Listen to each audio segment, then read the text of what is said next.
Deuxième boîte qui vient du même marchand, c'est des produits reconditionnés. Lui, c'est à peu près sûr que c'est vraiment le Go and Play de Harman Kardon, parce que j'ai déjà déballé l'Onyx. On va voir ça. Exactement, je le reconnais. On va voir s'il est un petit peu moins sale que l'autre. Oh, le petit trop poussière lui aussi. Avec le fameux seau de Harman Kardon. C'est vraiment pour dire que ça a été reconditionné par la compagnie.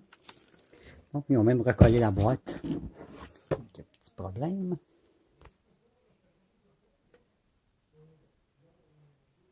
Et voilà. Au moins, c'est bien parce que j'ai l'emballage original.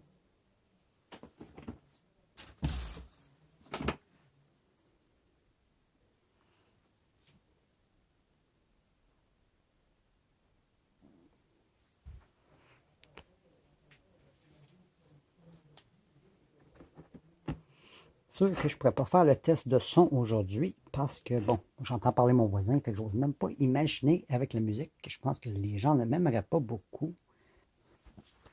Les tests de son, je les fais vraiment quand je suis seul, mais j'avais trop hâte de le déballer.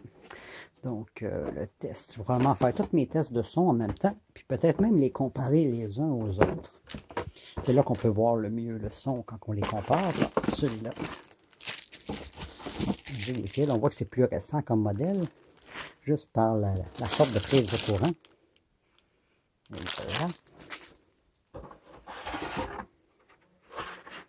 L'emballage aussi est différent. L'autre était noir, celui-là, il est comme cartonné. Très bien collé, comme d'habitude. Ouais, lui, il est en meilleur état. Il est presque neuf, celui-là. Mais il est beaucoup plus récent aussi. C'est un modèle qui date peut-être d'un an ou deux.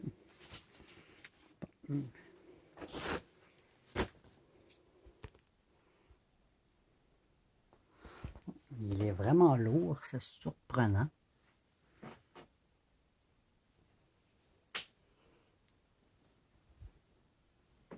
Si on a les prises bien cachées, évidemment, c'est très difficile à ouvrir.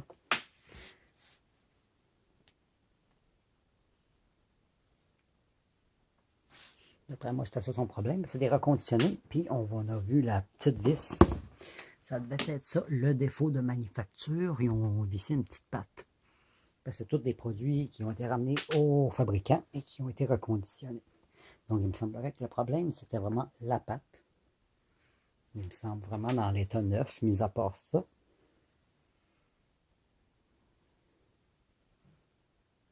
Et voilà, ça c'était le Go et Play de Harman Kardon.